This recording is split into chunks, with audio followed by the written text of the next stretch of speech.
इस कार्यक्रम के पुण्यार्जक हैं सौभाग्य कोहिनूर, Shri Sanjay Jain, Shrimati Mamta Jain, greater Kailash Delhi, Shri Vijendra Jain, Shrimati Nirmal Jain, Gurugram, Shri Rajiv Jain, Shrimati Meenakshi Jain, civil lines Delhi, Shri Rajan Jain, Shrimati Monika Jain, Janakpuri Delhi, Shri Nirbhay Kumar Jain, Shrimati Rita Jain, Shri Rahul Jain, आशीष जैन परिवार, मथुरा उत्तर प्रदेश, श्रीमती कुसुमलता जैन, दादी जी, श्री राजीव कुमार जैन, श्री संजय कुमार जैन, प्रिंस जैन एवं समस्त चिरहौली परिवार, बरहन आगरा।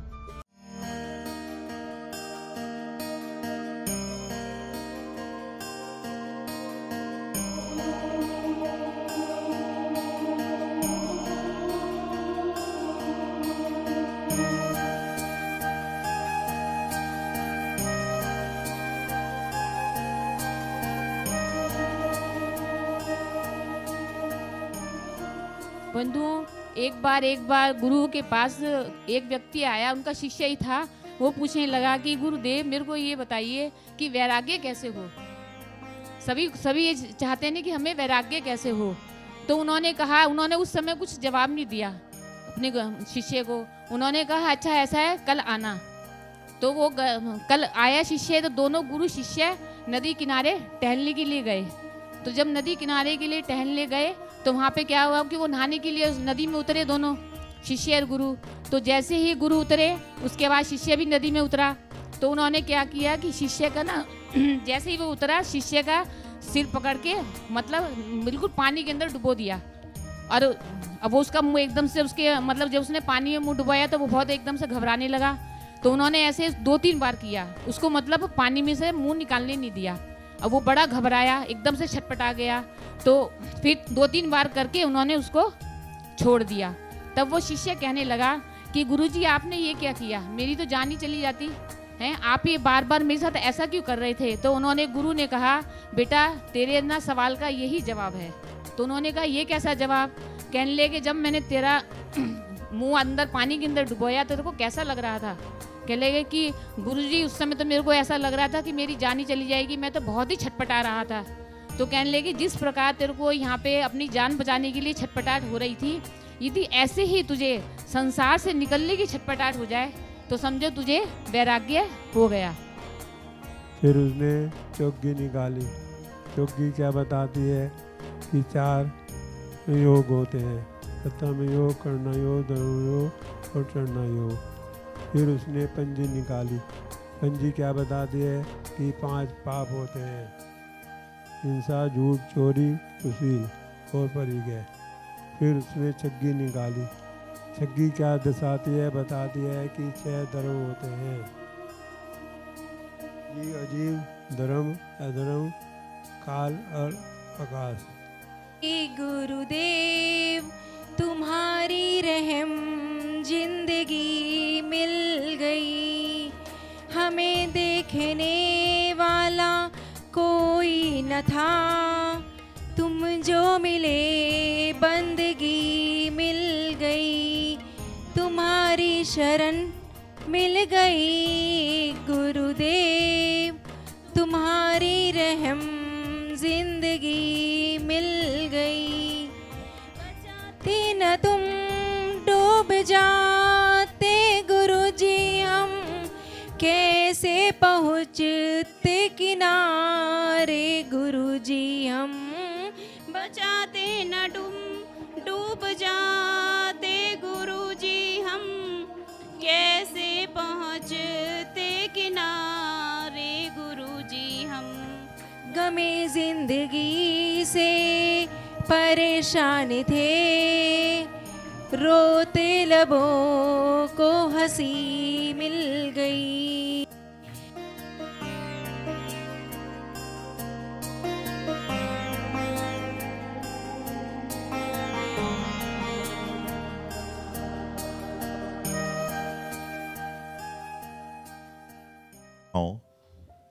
अनुमन आज प्रत्येक व्यक्ति के पास कार है। किसी के पास मारुति 800 होगी, अब पता नहीं होती है कि नहीं, मालूम नहीं, होती है भी। किसी के पास मारुति 800 है, वैगनार है, इको है, जैगवार है, BMW है, मर्सिडीज है, ना जाने कौन कौन सी होंगी, मैं जानता नहीं। बहुत सारे लोगों के पास कार है और बहुत सारे ऐसे लोग हैं जिनके पास कार नहीं है।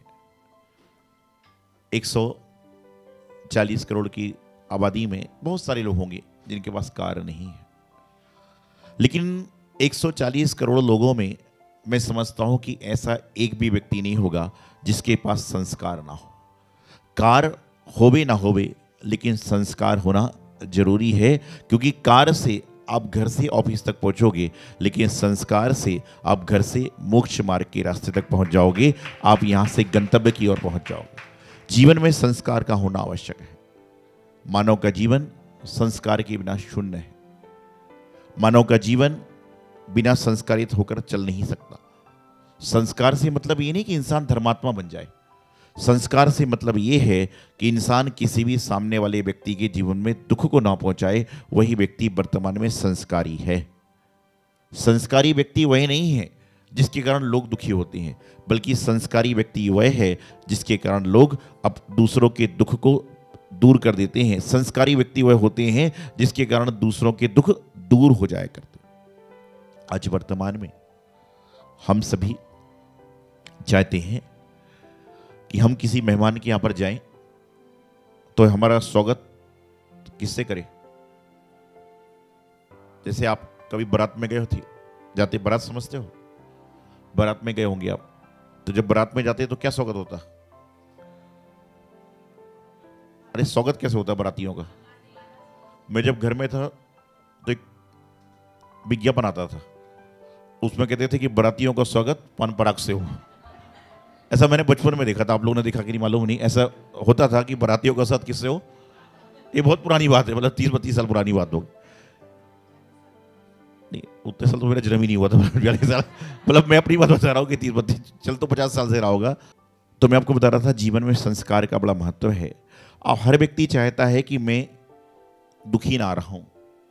तो दुखी नहीं रहना है तो सबसे पहले आपको काम करना पड़ेगा कि दूसरे व्यक्ति को दुखी मत करो। क्योंकि यदि आपके आसपास का वातावरण गलत होगा तो सही इंसान भी गलत हो जाएगा, और यदि आपके आसपास का वातावरण सही है तो गलत इंसान भी कभी ना कभी सही हो जाएगा। तो महत्वपूर्ण बात यह है कि आपके जीवन में संस्कार कैसे, और आपका व्यवहार आपके संस्कार को दर्शाता है। आपकी क्रिया आपके संस्कार को दर्शाती है। आपका कार्य आपके संस्कार को दर्शाता है। आप यदि मंदिर गए और वहां पर आपने देखा कि एक ट्यूब जल नहीं रही है, मंदिर गए वहां पर आपने देखा कि एक ट्यूब जल नहीं रही है, संस्कारी व्यक्ति क्या करेगा? अपने ड्राइवर से कहेगा एक ट्यूब लेकर आओ, जब तक मैं दर्शन करके आ रहा हूं, आ रही हूं, और उसके बाद में क्या करेगा? ट्यूबलाइट को बदलवा देगा। और जिसके अंदर संस्कार नहीं है और प्रधान को, मंत्री को, संयोजक को फोन लगाएगा कि भाई क्या व्यवस्था है, मंदिर में लाइट ही नहीं है। अरे मंदिर की व्यवस्था क्या प्रधानमंत्री देखेंगे? मंदिर की व्यवस्था तो प्रत्येक जीव को देखने का अधिकार है। आज मंदिरों में कई तीर्थों पर एक रजिस्टर होता है जिसमें लिखा रहता है शिकायत एवं सुझाव, लेकिन मेरा मानना है कि उसके साथ साथ में एक रजिस्टर और रखना चाहिए जिसमें लिखना चाहिए कि मेरे द्वारा ये गलती इस तीर्थ पर करी गई है, अगले बार मैं आऊंगा तो मैं ये गलती तीर्थ पर मंदिर में नहीं करूंगा। अपनी गलती भी लिख कर जाओ तो कम से कम दूसरे वह गलती करने से बच जाएंगे। आज मंदिर में अशुद्धि फैलाने वाला कौन? वातावरण को दूषित करने वाला कौन? तो इन सब को करने वाले हम और आप ही तो हैं। व्यवहार अच्छा हो, संस्कारी जीवन हो। तो मैं बता रहा था कि प्रत्येक व्यक्ति के पास कोई ना कोई कार है, छोटी है, बड़ी है, मोटी है, लंबी है, जीप है, कार है, कुछ भी है, लेकिन संपूर्ण भारत देश के लोगों के पास कार नहीं है। लेकिन इतनी बात जरूर कहता हूं कि संपूर्ण भारत देश के लोगों के पास संस्कार जरूर हैं। अब संस्कार भी दो तरह से होते हैं, एक सुसंस्कार होता है और एक कुसंस्कार होता है। चोर के घर में रहने वाला आदमी चोरी के संस्कार सीखता है, ये कुसंस्कार है, और पंडित के घर में रहने वाला आदमी पंडिताई के संस्कार सीखता है, ये सुसंस्कार है। आपके घर में जो बालक बालिका होते हैं वह आपको देखकर आपके जैसा आचरण करना चाहते हैं। आपका यदि संस्कार, घर का वातावरण अच्छा है तो निश्चित मानिए कि बालक बालिका के ऊपर संस्कार अच्छे आएंगे और अपना जीवन जिएंगे। आप सभी ने महाभारत का कथानक सुना है।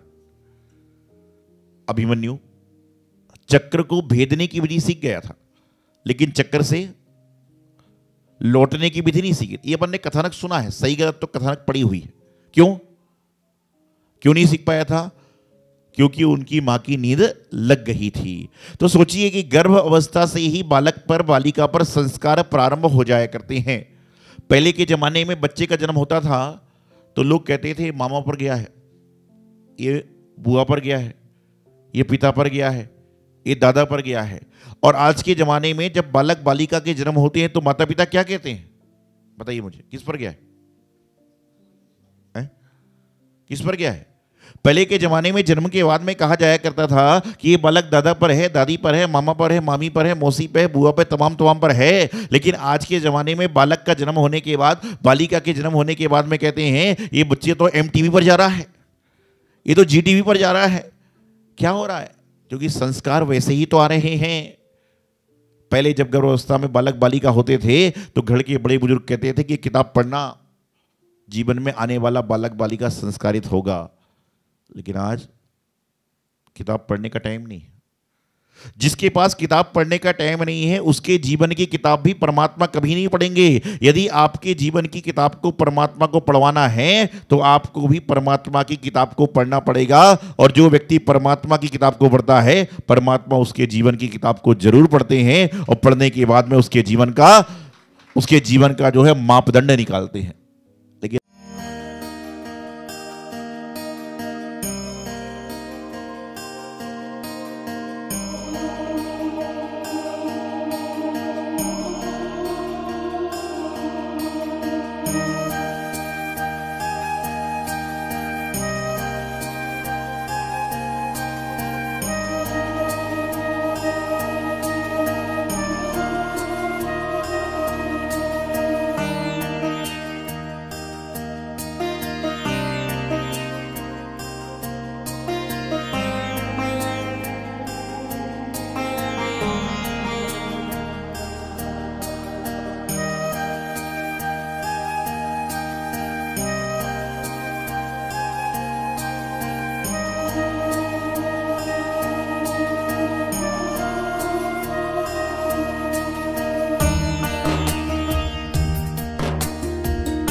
इस कार्यक्रम के पुण्यार्चक थे सौभाग्य कोहिनूर, श्री संजय जैन, श्रीमती ममता जैन, ग्रेटर कैलाश, दिल्ली।